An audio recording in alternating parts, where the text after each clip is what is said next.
Hi అండి, welcome back to common రుచులు. నేను మీ శిరీష. ఈరోజు మనం చేసుకోబోయే రెసిపీ వచ్చేసి కోవా బొబ్బట్టు. ఇది చాలా సింపుల్ అండ్ టేస్టీగా ఎలా చేసుకోవాలో ఈరోజు చూసేద్దాం.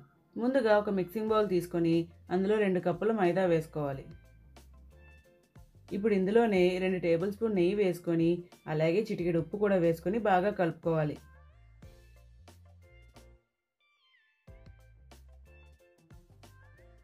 ఇలా కలుపుకున్న తర్వాత వాటర్ని కొద్ది కొద్దిగా యాడ్ చేసుకుంటూ చపాతీ పిండిలాగా చాలా సాఫ్ట్గా కలుపుకోవాలి.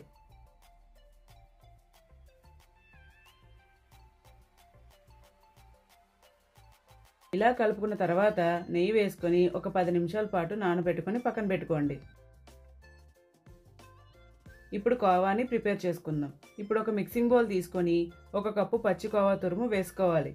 నేను ఇక్కడ హోమ్మేడ్ కోవానే యూస్ చేస్తున్నాను. నా ఛానల్లో వీడియో ఉంది, ఒకసారి అది కూడా చూడండి.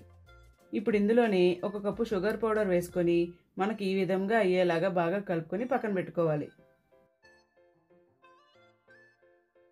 ఇప్పుడు స్టవ్ మీద ప్యాన్ పెట్టుకోవాలి. అలాగే బటర్ పేపర్ లేదా అరిటాకు మీద నెయ్యి అప్లై చేసుకోవాలి. ఇలా అప్లై చేసుకున్నాక మైదా పిండిని కొద్దిగా తీసుకొని కోవాని కూడా స్టఫ్ చేసుకొని నేను మీకు చూపిస్తున్న విధంగా రౌండ్గా చేసుకోవాలి. ఇలా రౌండ్గా చేసుకున్న తర్వాత బటర్ పేపర్ మీద బొబ్బట్ని ఒత్తుకొని పైన ఇంకో బటర్ పేపర్ పెట్టుకొని రౌండ్గా చపాతీలాగా ఒత్తుకోవాలి. బొబ్బట్కి ఎప్పుడు మరీ పలచగా అలాగే మరీ దలసరగా కాకుండా మీడియంగా ఒత్తుకోవాలి. ఇలా చేసుకున్న తర్వాత ప్యాన్ మీద కొద్దిగా నెయ్యి వేసుకొని ఈ బొబ్బట్ని నెమ్మదిగా ప్యాన్ మీదకి ట్రాన్స్ఫర్ చేసుకోవాలి. ఇలా ట్రాన్స్ఫర్ చేసుకున్నాక బొబ్బట్లని 2 వైపులా బాగా కాల్చుకోవాలి. అన్నట్టు మరొక మాట, నా వీడియోస్ నచ్చితే సబ్స్క్రైబ్ చేయండి. మరెన్నో రెసిపీస్ మీతో షేర్ చేసుకుంటాను. ఇలా 2 వైపులా బాగా కాల్చుకున్నాక ఒక ప్లేట్లోకి సర్వ్ చేసుకోవడమే. అంతేనండి, ఎంతో తియ్యగా ఉండే కోవా బొబ్బట్టు రెడీ.